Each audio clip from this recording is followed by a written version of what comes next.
bienvenue dans cette nouvelle vidéo où nous allons parler de l'inconscient. Et quand on pense inconscient, on pense forcément hypnose. Donc on va faire un petit rappel rapide des différents niveaux de changement. Alors, premier niveau de changement, l'environnement. Deuxième niveau, le comportement. Troisième niveau, la stratégie. Voilà, j'écris n'importe comment comme d'hab.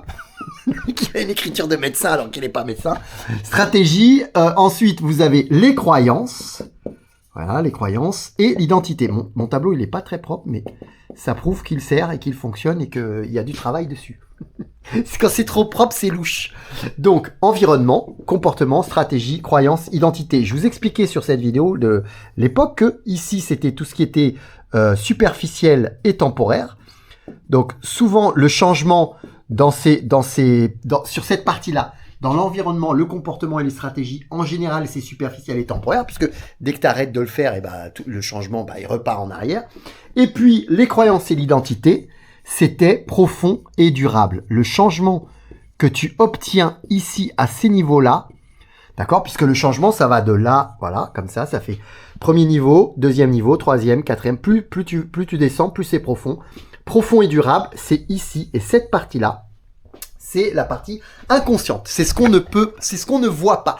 Tu vas voir l'environnement de la personne, tu vas voir comment c'est autour d'elle, tu vas voir ce qui va s'imposer à elle, ce qui va impacter sa façon de faire, sa façon de se comporter. Tu vas voir ce qu'elle fait comme action, tu vas voir ce qu'elle a mis en place comme stratégie pour changer quelque chose dans sa vie ou pour continuer à faire ce qu'elle fait déjà. Tu vas pas voir quelles sont ses croyances et quelle est son identité. Même si ces parties-là vont te permettre d'avoir quelques indices, bien évidemment, puisque ce sont des niveaux de changement. Donc, si t'es à ce niveau-là, tu auras quand même moins d'indices que si t'es à ce niveau-là. Mais en fonction de ce qui va se passer au niveau du positionnement du niveau de changement, tu sauras un petit peu ce qu'il en est de ses croyances et de son identité. Mais l'idée, pour aller ici changer les croyances de quelqu'un et son identité, c'est souvent d'aller agir sur l'inconscient de la personne, la partie inconsciente, la partie automatique de la personne, ce qui fait qu'elle fait de façon automatique ce qu'elle fait. Le fumeur qui peut pas s'arrêter de fumer, la personne qui peut pas s'arrêter de manger des chips, la personne qui peut pas s'arrêter de se fâcher avec tout son environnement, parce que sa réaction première, elle est liée à ses croyances, qui est que je dois me prendre la tête avec les gens autour de moi pour qu'ils aient confiance en moi, ou bien qu'ils me respectent. Il y a plein de croyances comme ça qu'on va développer en fonction de notre environnement, des relations qu'on a avec les gens, notre éducation, notre évolution, notre héritage générationnel, plein de choses qui vont nous impacter dans notre manière de faire. Alors l'idée c'est de dire, ok, tu veux agir sur tes croyances et ton identité, ok, alors comment tu fais? C'est la zone la plus profonde et la plus durable, donc c'est là que tu veux aller, puisque c'est là a priori que tu auras le meilleur résultat, et là tu penses hypnose parce que tu penses inconscient. Et je vais vous parler de l'hypnose maintenant.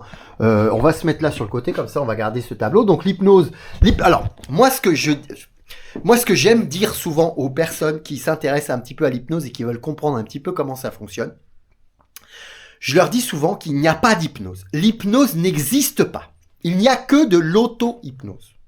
Alors vous allez me dire, oui, mais c'est un petit peu simpliste. L'idée, c'est pas forcément d'être simpliste, mais d'être quand même un petit peu, j'ai envie de vous dire simple. Parce que sinon, la simplicité, c'est la sophistication suprême. Pour que ce soit simple, il faut que derrière ce soit un petit peu compliqué. Mais si toi, tu accèdes directement à ce qui est compliqué, tu comprends rien et du coup, tu n'accèdes pas à la simplicité. Donc l'idée c'est de faire vraiment un truc un peu schématisé de façon à ce que ce soit bien plus accessible. Et donc moi je dis souvent aux personnes avec lesquelles je vais échanger, notamment sur ce sujet de l'hypnose, qu'il n'y a pas d'hypnose, il n'y a que de l'auto-hypnose.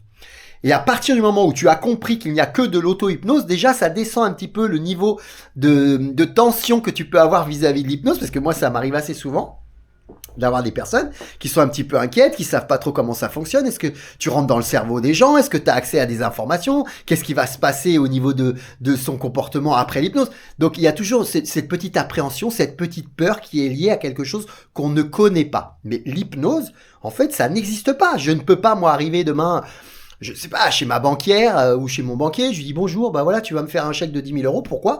Parce que je l'ai mis en état d'hypnose. L'hypnose n'existe pas, l'auto-hypnose existe. Et l'auto-hypnose, c'est un exercice. C'est un exercice. C'est-à-dire que vous allez avoir un interlocuteur, par exemple, un hypnothérapeute, qui va être capable de vous faire faire des choses, des exercices qui vont vous permettre d'aller en état d'auto-hypnose. C'est ça l'idée de l'hypnose et de bien comprendre ça. Parce que sinon, vous allez être dans une logique où l'hypnose, c'est un pouvoir que l'autre a sur moi, l'hypnotiseur ou l'hypnothérapeute, et moi, finalement, je suis là, passif, et c'est lui qui a la main sur moi. Absolument pas. L'hypnothérapeute est juste un guide qui va te montrer comment est-ce que tu peux accéder à un état de conscience modifié, qui va te permettre probablement de voir les choses différemment, et si possible, déclencher quelques leviers qui vont te permettre d'évoluer favorablement vers ton objectif. Mais en tout cas, c'est pas quelque chose de magique, c'est pas quelque chose qui vient de l'extérieur, qui est magique. C'est un guide qui va savoir te montrer le chemin pour que toi, tu ailles en état d'auto-hypnose. Si tu n'ouvres pas la porte, j'aime bien donner l'image d'un guide de haute montagne. Vous voulez faire de la randonnée. Vous dites à votre guide de haute montagne, vous dites, voilà, moi, ce que je veux, c'est faire une belle randonnée pour regarder de beaux panoramas. Et éventuellement, si on peut voir quelques castors, non, c'est pas des castors, c'est des marmottes. Si on peut voir quelques marmottes pendant cette balade, honnêtement, ça me ferait vraiment plaisir. Ok, c'est ça ton objectif, très bien. Eh bien, moi, je suis guide de haute montagne, je connais par cœur la montagne et je sais exactement où il y a des marmottes et où les panoramas sont les plus beaux. Voilà. Je pense que vous me suivez déjà. Donc là, l'idée, c'est de dire, ok, allez, on y va. Moi, je vais te montrer le chemin. Tu vas me suivre. Je vais te montrer. Mais c'est toi qui vas marcher, c'est toi qui vas acheter des chaussures de randonnée, c'est toi qui vas mettre un blouson contre le froid parce qu'on va monter assez haut, c'est toi qui vas tourner la tête pour regarder le panorama à droite ou à gauche, c'est toi qui vas regarder vers le haut ou vers le bas quand je vais te montrer où sont les marmottes. Tu vas faire tout ce travail-là, mais tu vas être assisté par un guide qui connaît le chemin et qui va pouvoir te montrer un petit peu comment ça se passe. C'est ça l'idée de l'hypnose, mais c'est toi qui vas faire le chemin, tu vas marcher, c'est pas moi qui, si j'arrive avec un client et je lui dis, bonjour monsieur, voilà, on va faire l'hypnose, je vous propose de placer votre main comme ça devant vos yeux et de fixer un point sur votre main. Si la personne en face de moi me dit, non, j'ai pas envie de mettre ma main devant mes yeux et de fixer un point, voilà, la séance d'hypnose est terminée. Il n'y a plus de sujet, c'est fini. C'est pour ça que je vous dis que c'est vraiment de l'auto-hypnose. Tu dois accepter l'influence de la personne, de ton guide. Tu es en haute montagne, le guide il te dit on va passer par là et toi tu fais non, moi je veux pas y aller, ça m'intéresse pas, je préfère rester ici, je bouge plus. La séance est terminée, la séance de randonnée est finie. Donc maintenant que vous avez compris ça, auto-hypnose. Et l'auto-hypnose est donc un exercice, et donc l'hypnose, c'est de la préparation mentale que tu vas faire toi, avec ton cerveau. Et donc l'idée, c'est, pour vous donner une fois de plus un schéma, c'est le cerveau. Alors mon feutre là, il marche plus très bien. Vous avez un cerveau, vous avez une ligne là, et ici vous avez le conscient, et ici vous avez l'inconscient. D'accord ? Dans le conscient, il y a tout ce qui est raison, logique, c'est très cartésien. Et dans l'inconscient, il y a tout le reste, tout ce qui est automatique. Les souvenirs, les émotions, tout ce qui est système de la respiration naturelle. Je viens de faire cette vidéo là pendant 7 minutes, à aucun moment je ne me suis concentré sur ma respiration. C'est une partie inconsciente de moi qui a géré la respiration, les gestes, les intentions de mouvement. Tout ça se fait de manière automatique sans que je sois très conscient de ce que je fais. Je ne suis pas là, ici, en train de vous parler à la caméra. Alors, attends, il faut que j'aille vers le tableau. Alors, attends, il faut que je me concentre. Pied droit, pied gauche. Voilà, je suis en train d'arriver sur le tableau. Très bien, maintenant, je vais pouvoir écrire. Tout ça, ça se fait de manière automatique. C'est automatique. La seule chose qui n'est pas automatique et qui est plus raisonnable et plus active de manière très consciente, c'est ce que je vous dis là, avec mes mots. Je pourrais dire trompette. Là, j'ai la conscience de dire trompette. Ça n'a rien à voir avec la vidéo, là. Et donc là, évidemment, que je vais dire n'importe quoi. Pourquoi tu dis ça? Non, continue dans ta démonstration à propos de l'hypnose. Et donc, le mot trompette n'a pour l'instant rien à faire ici. Donc, j'ai la conscience d'avoir dit trompette et que c'est pas hyper logique, mais j'ai eu la conscience et l'intention de le dire. Là, l'idée, c'est de comprendre que vous avez une ligne là entre le conscient, la raison, la logique, l'inconscient, les automatismes, les souvenirs, les émotions, les croyances se trouvent à ce niveau. Donc, forcément, quand tu veux travailler sur les croyances de quelqu'un, tu es obligé d'aller dans cette partie un petit peu inconsciente. Si tu vas sur la partie raisonnable, elle va dire, non, moi je crois pas du tout que le tabac me détend, absolument pas. Je ne crois pas que être violent avec les enfants va faire en sorte qu'ils aient une vie plus sereine et plus apaisée, absolument pas. Je ne crois pas ça du tout. Mais l'inconscient, peut-être que lui le croit, parce qu'il a créé des ancrages, peut-être dans l'enfance ou dans son éducation, on ne sait pas. Mais en tout cas, il y a des choses qui ont été créées qui font qu'il a cette croyance. Et si tu veux travailler dessus, faut aller dans l'inconscient. La ligne qui est là, qui sépare le conscient de l'inconscient, c'est l'esprit critique. L'esprit critique, on n'en a pas jusqu'à 6 ans. Voilà. C'est ce qui sépare le conscient de l'inconscient, c'est l'esprit critique. Bah, pourquoi tu dis ça? Mais non, mais moi je te remets en question. Ça dépend comment tu le sais. Et donc à partir de là, tu vas mettre en œuvre ton esprit critique, et là il va y avoir un vrai trait entre les deux. Alors, ce qui se passe, c'est que quand t'es enfant, de 0 à 6 ans, l'esprit critique n'existe pas. Il n'y en a pas, du tout. Donc tout ce que tu vis, eh bien en fait, il va impacter énormément ton inconscient, beaucoup plus que quand après tu es un adulte.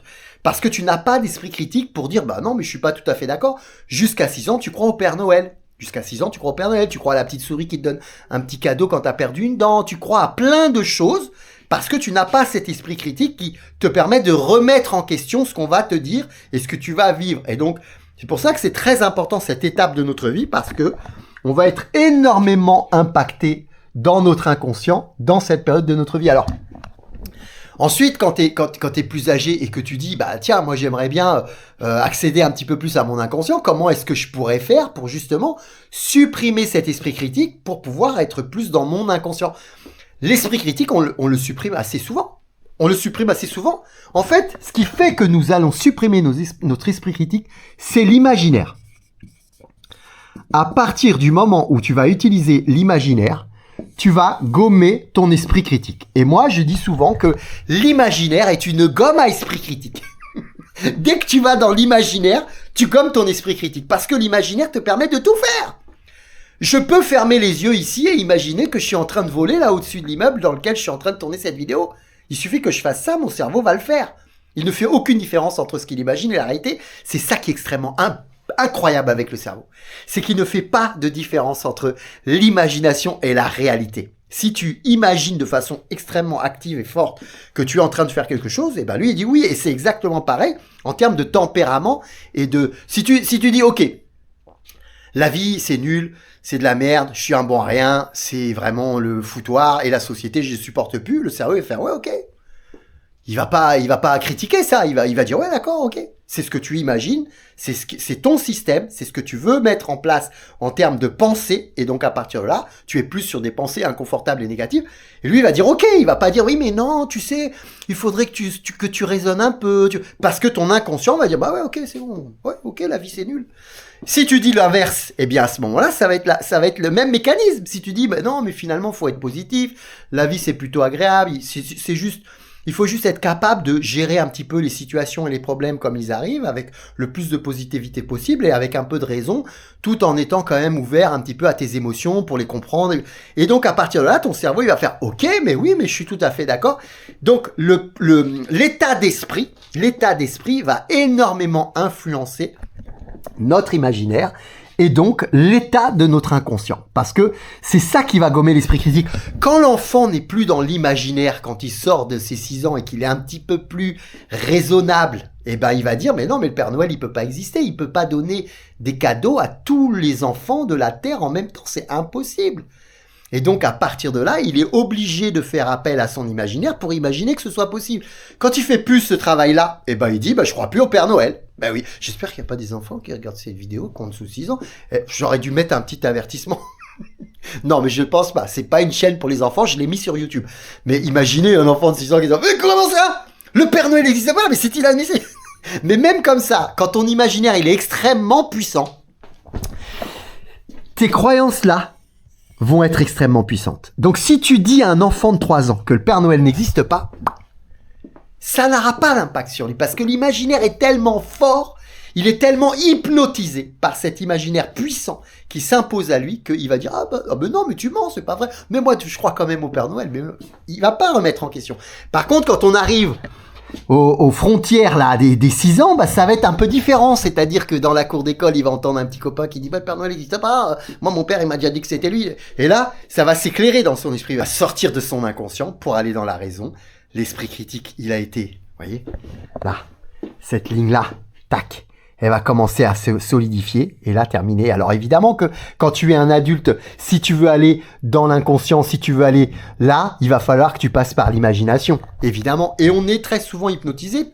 Par exemple, un film au cinéma, une série télé, quelque chose qui va vraiment jouer sur ton imaginaire. Tu vas sortir de la pièce où tu te trouves, tu vas au cinéma, tu vois un film super intéressant, où tu es complètement rentré dans le film, tu n'es plus dans la salle. Ton imaginaire a pris le pas sur la situation, et là, tu es vraiment dans le film en train de vivre les émotions des acteurs. C'est ça qui est extrêmement intéressant, parce que tu vas avoir des émotions extrêmement puissantes à travers, finalement, une toile avec une image projetée dessus qui n'est pas forcément la réalité, c'est juste un film. Mais pour autant, tu vas avoir énormément d'émotions si c'est un film qui t'énerve, qui t'agace, qui te fait peur ou qui te rend triste. Parce que, justement, l'imaginaire est à la manœuvre et que le cerveau ne fait pas de différence. Il pourrait dire, écoute, c'est qu'un film. Pourquoi tu te mets dans cet état-là? On s'en fout, c'est juste un film. Bah non, parce que si t'es bien pris par le film, à ce moment-là, tu rentres dans le film. Si tu n'es pas pris par le film, tu n'es pas en état d'hypnose, ton imaginaire n'a pas fonctionné, et t'entends tout ce qui se passe autour de toi, t'entends les jeunes qui sont en train de manger des pop-corn et qui t'agacent. Si t'es complètement dans le film, imaginaire, hypnotisé, t'entends rien du tout. Les gars, ils peuvent faire n'importe quoi, ils peuvent manger des pop-corn, tout ce qu'ils veulent, tu seras dans le film. Après, s'il y a des choses un petit peu plus, vous voyez, par exemple, des personnes qui vont se crier dessus ou se bagarrer, comme le cerveau, il a un système de sécurité lié à l'anxiété qui fait qu'il est quand même attentif à des choses un peu anormales qui peuvent se passer autour de toi. Bah, il est quand même ça va vous détourner. C'est ce qui fait que tu sors de l'état d'hypnose. Et oui, les gens souvent ils disent oui, je vais être en état d'hypnose. Comment je fais pour sortir de l'état d'hypnose? Il y a plein de systèmes et des fusibles de sécurité dans notre cerveau pour sortir sans problème de l'état d'hypnose. Donc voilà pour la première vidéo, la première approche de l'état d'hypnose. Et donc un état que je compare moi plus à un état d'auto-hypnose. L'auto-hypnose, c'est le royaume de l'imaginaire. À partir du moment où tu es dans l'imagination, dans l'imaginaire, tu vas commencer à accéder à cette zone de l'hypnose, cette zone de l'inconscient. Donc quand tu es un adulte, il suffit d'aller mettre en avant le maximum possible ton imaginaire pour aller en état d'hypnose. Après, on va aussi agir sur tout ce qui est visuel, kinesthésique, auditif. Il y a plein de petits éléments comme ça qui vont te permettre de changer ton état de conscience. Puisque notre état de conscience dépend de nos sens. Conscience, sens. Notre état de conscience dépend de nos sens. Notre toucher, notre vue, notre ouïe, nos oreilles, l'odorat. En fonction de ces capteurs sensitifs, nous allons avoir un état de conscience donné. Et ça sera l'objet de la prochaine vidéo sur cette série que je vais consacrer à l'hypnose. Mais en tout cas, bien comprendre que finalement, l'hypnose, ce n'est ni plus ni moins que le royaume de l'imaginaire et que l'hypnose, c'est de l'auto-hypnose. C'est toi qui vas décider d'ouvrir la porte ou pas. Et d'ailleurs, tu peux faire de l'hypnose avec toi-même quand tu souhaites. Et on le fait très souvent, les amis. Quand vous êtes en voiture, que vous arrivez à la maison et puis vous êtes un peu dans vos pensées, vous êtes plus du tout dans votre voiture et puis vous arrivez chez vous, vous dites tiens, je suis déjà arrivé, ok. Quand vous faites un voyage en train, quand on est sur des périodes un petit peu oisives où on n'a pas vraiment besoin de beaucoup de concentration, on va être assez souvent dans un état qui va permettre d'accéder à une partie de nous un petit peu imaginaire où on n'est plus du tout dans la pièce. On n'est plus du tout dans l'espace où on se trouve. On est complètement ailleurs. On est en train de penser à autre chose. C'est un petit peu ça l'état d'hypnose. C'est plus complexe que ça, puisqu'il y a différents niveaux dans l'état d'hypnose, mais en tout cas, on touche déjà un petit peu à ce que ça peut être, puisque évidemment, notre état de conscience est modifié. Évidemment que les émotions, d'accord, sont automatiques et se trouvent ici, dans la partie inconsciente. Donc, les émotions sont dans la partie inconsciente, et donc, tout le travail de l'émotion peut se faire avec l'hypnose, parce que justement, tu vas accéder à cette partie où elle se trouve. Et puis, tu peux travailler aussi la partie hop, je vais monter mes émotions dans ma raison et ma logique parce que je veux pouvoir avoir du recul sur ces dernières, être capable de les identifier, de les analyser et de les influencer. Mais pour faire ça, je suis obligé de les prendre dans ma partie inconsciente et de dire, bah tiens, regarde, si je te mets là, au niveau de la raison et au niveau de la logique, c'est pas mal, parce qu'on va pouvoir discuter avec toi. C'est quoi ton besoin? Pourquoi tu réagis comme ça? Quelles sont les sensations physiques que tu m'as déclenchées?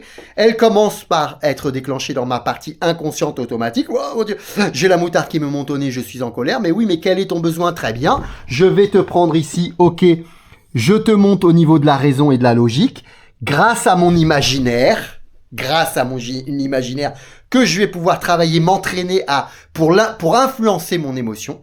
je la bascule dans la raison et je dis, bah tiens, mais pourquoi? Ah, bah tiens, bah, je vais faire un peu de dissociation. Imagination une fois de plus, mon émotion c'est quoi? C'est la colère, très bien. Elle ressemblerait à quoi? Bah mets-la à côté de toi, je me dissocie. Quand on fait de la dissociation, on fait de l'imagination, on peut pas se dissocier. Comme ça, je suis obligé d'imaginer ma colère là à côté de moi. Elle a quelle forme? Quelle taille? La couleur des cheveux? Est-ce que c'est une femme? Est-ce que c'est un homme? Très bien, bah, je vais discuter avec toi maintenant. T'es en colère, pourquoi? C'est quoi ton besoin? T'as besoin de justice? Je comprends. La justice, c'est important. C'est quoi le besoin de justice que tu as? Qu'est-ce qui t'a vraiment dérangé? Là, on est en train de travailler avec l'imaginaire, donc avec l'hypnose. Voilà pour cette première vidéo. Automatisme, souvenir, croyance, croyance, émotion. Tout ce qui est automatique, c'est dans l'inconscient. Tout ce qui est raison et logique, c'est le conscient. Les deux sont séparés par une ligne qui s'appelle l'esprit critique. Si tu veux commencer à discuter et que tout ça puisse échanger, il va falloir supprimer ton esprit critique grâce à l'imaginaire. Les religions, les amis. Les religions, ce sont des croyances. Les croyances sont dans l'inconscient. Donc on peut dire que les religions sont des choses inconscientes. Elles sont, hop, dans l'imaginaire. J'imagine qu'il existe un dieu, deux dieux, trois dieux, qui a... je peux vous dire que s'il y a bien un royaume de la croyance, c'est le royaume de la religion. Hein. Donc il y en a beaucoup, beaucoup, beaucoup. Mais en tout cas, là, si on veut donner un exemple de croyance, eh bien, c'est quelque chose qui est difficilement démontrable par des faits. Et du coup, on est vraiment dans un domaine où l'imaginaire prend toute sa place et où les croyances qui sont dans notre inconscient vont dominer. Évidemment, si tu commences à aller dans la raison et la logique, tu vas faire de la théologie, ça va être très complexe. Et donc, à partir de là, ça va te demander une bonne expertise. Et même comme ça, tu vas avoir beaucoup de mal à démontrer que Dieu existe, l'existence de Dieu. C'est extrêmement complexe. Voilà pour cette vidéo. Je vous dis à bientôt pour une autre vidéo sur la suite de l'impact de l'hypnose que l'hypnose peut avoir dans votre vie et puis surtout cette capacité d'aller agir sur le profond et le durable justement grâce à l'inconscient.